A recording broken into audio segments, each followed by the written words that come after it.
Hello everybody, it's Wakfu time again, yay! Okay, Queppy play.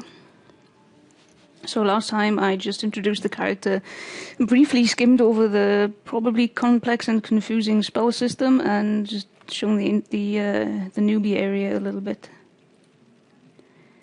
So because I haven't finished the newbie area yet, it'll always start me back at the very beginning when I go there. So I'll just hop through the Zark to head back. Here we go. And I noticed that the sounds were pretty loud as well, even though I turned them down a bunch. So let's turn them down even more.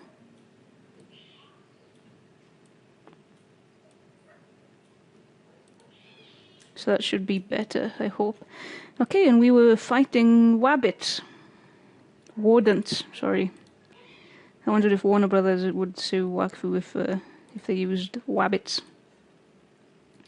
So I'm an archer. Oh, this is too far away. I'll move a square forward. You have 3 movement points per turn, 6 action points, and your spells cost a different number of action points. So depending on which spells you're using, you can use a different number of action points. Wakfu points, these cyan ones in the middle, represent the special spells that you get, like disengage. So this should get the rabbit down, I think. Warden, sorry, I keep calling him Wabbit. He's not a Wabbit, he's a Warden. Okay, so my fire spell leveled up to level 2. Yay! And this spell icon is flashing at me because I have a new spell. And when I hit level 2 in this one, it unlocks the next one. So this one is Incandescent Beacon. Costs 1 Wakfu point. It has a range of 1 to 3 squares, and this means it does not need line of sight, which is nice. Once placed, this beacon can be activated by a fire arrow. The area around it is set alight, damaging enemies at range. Can only be set off by a fire arrow. So let's organize my spells a bit. I'll put this bar up here. I keep spells that aren't of my element up in this other bar in case I ever need to use them. Okay, what's this? Heightened vision. This one increases my range, but I haven't put any points into it yet, so you can see passive plus 0 to range. And if I move this progress bar to level 1, it gives me a +1 to range. That means I can shoot 1 square further than usual. So this progress bar is really handy to let you see the effects of spells as you level them if you're not at that level yet. For example, my fire spell currently at level 2. And at level 2 it does, if I move this carefully, takes off 3 hit points and has a 5% chance of causing immolation.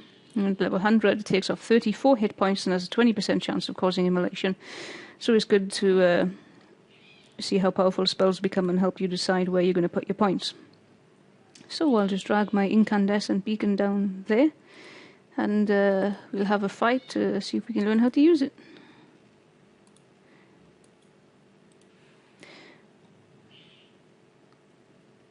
Okay, where do I start? Let's start there.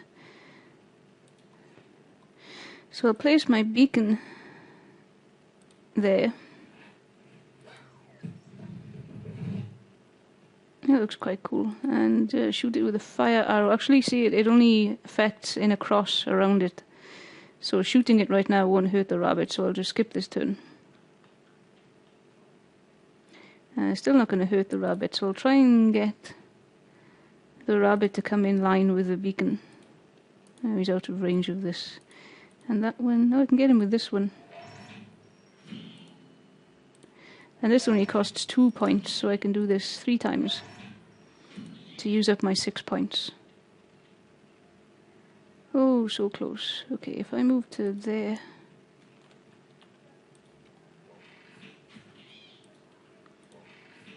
So I was using a keyboard shortcut then to trigger the spell. So I hit 1 on the keyboard, shoot him.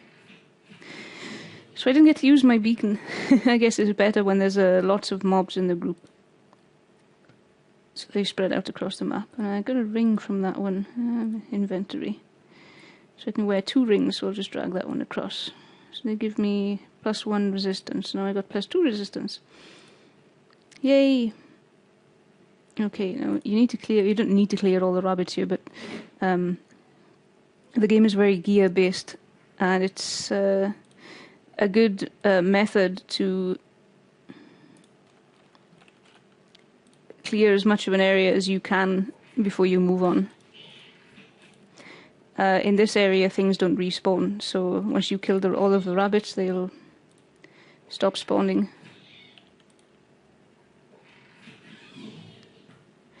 And they drop loot too. Oh, I've leveled.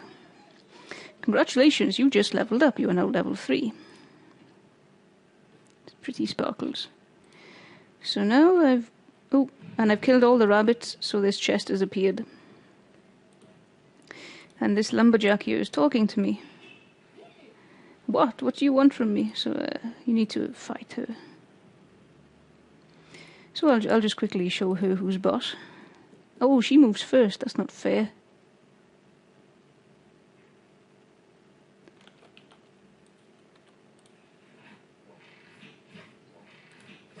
Let's move to there. And put that down.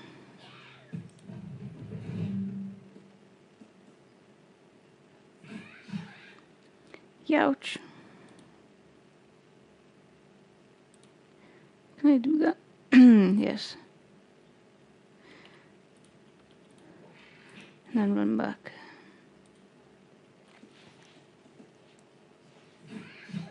Oh, I'm standing on one of these green things. Every map has these orders around it. And these ones strip 1 movement point from you if you stand on them. Some of them do worse things, some of them strip action points, some of them actually hurt you if you stand on them.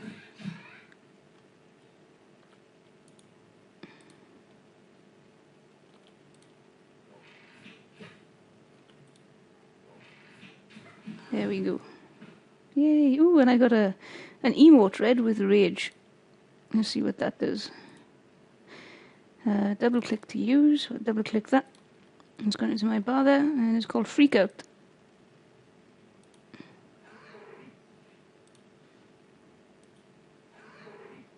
That's pretty cute. Okay, let's see what was in the chest. Where did it go? Oh, there it is.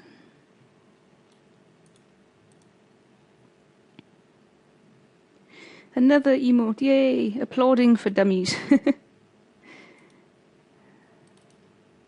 Let's see what this does.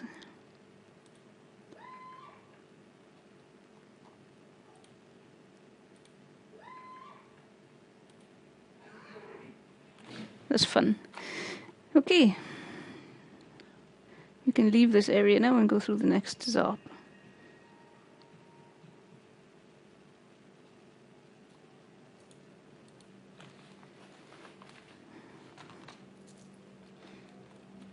So my little jelly dude says, "We arrived at Zitz in Karnam's Cloud River. This is the only way to Incarnation. The guard isn't the most agreeable person to deal with. Let's hope he lets us through." So let's go and talk to the guard. His name is Pappy Pal. Oh, he spat a coin at me.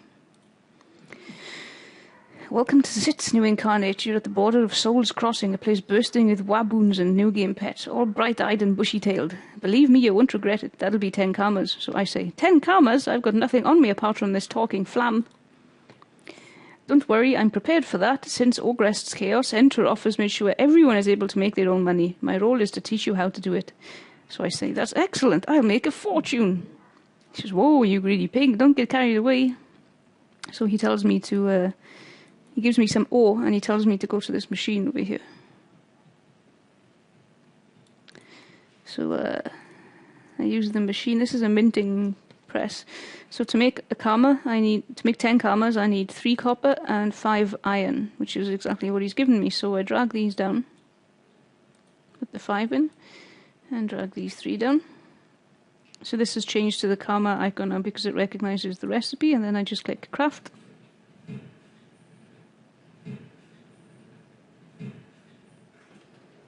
Out come the karmas. Yay!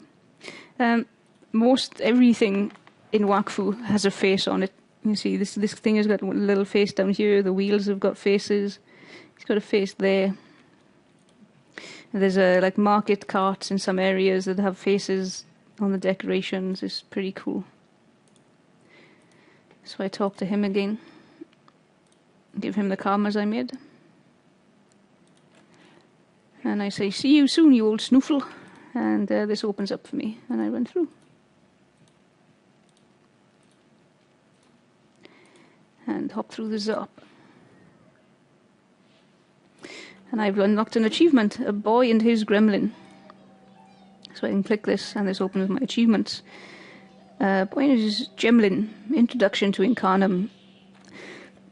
Sorry, so I've done all of these achievements, and I've got this, a hooded gem. Now, your gremlin, this little dude, actually let me move out of the way of the Zop, because it's noisy. Okay, you can customize your gremlin. If I open my inventory and then click on the gremlin there, and personalize my gremlin. Let me turn his noises off. And click on skin. This is what I was given, a hooded gem, so I can drag it to there. And then he's got a little leaf on the top of his head. Yay! So like these little sheep jumping from the clouds. These are called gobblies.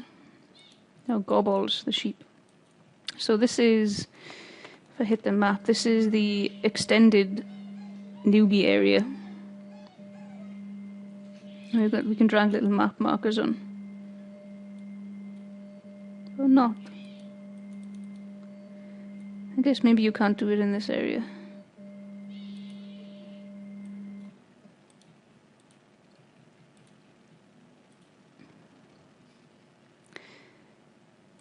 Just run around and show you.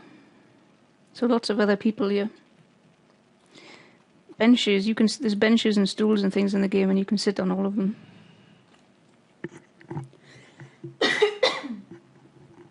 Sorry, very coffee. And the animation changes, I think, when you sit down. Oh, that's the same. Maybe it changes for different types of seats. So this place is a big floating island in the sky, and the actual land is far beneath us, the world that you actually go to play on when you're finished in the starting area. So up here we have this goes to a dojo kind of place. Let's go through. Incarnam Kanojido. In the name of Lex J. Luthor, a Kanojido. The game is also full of pop references, and because they're French, it's also full of innuendos, which is very fun at times. So let's run into here, and I'll show you the Kanojido. It's very cute. These are pandas. They're called Pandawa, and they're a class. They're a class in Dofus and in Wakfu. And they're like drunken monks. You can play the panda class, so you have to drink alcohol to get more powerful. And this NPC over here, this is an IOP. They're very stupid people, IOPs. And they are sort of all brawn and no brains. That's why he's backwards and not doing what the other dudes are doing. Because he's very silly. So this is a tutorial area. There's 3 rooms that I can run into.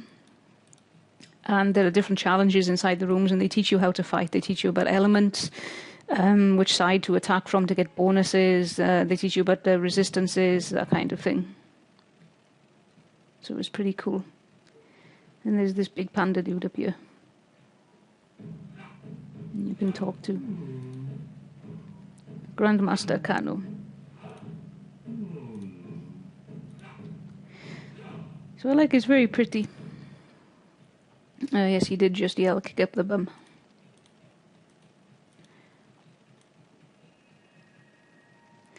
So I'll run back down to the Zop and go through.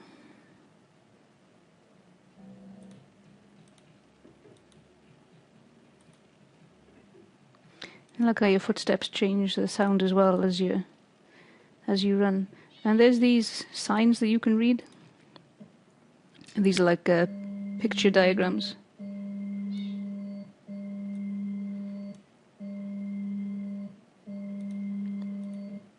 And they'll tell you some history of the world.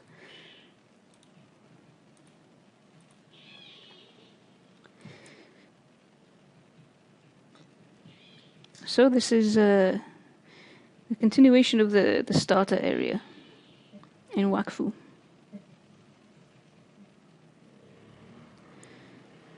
And I'll, for the next episode, if you enjoy this one, I'll carry on. I'll level my character a bit first here, so you don't have to watch me killing wabbits, wardens all the time. And then I'll take it down into the mainland so you can start seeing some different stuff. So I hope you've enjoyed, and I'll see you next time. Bye!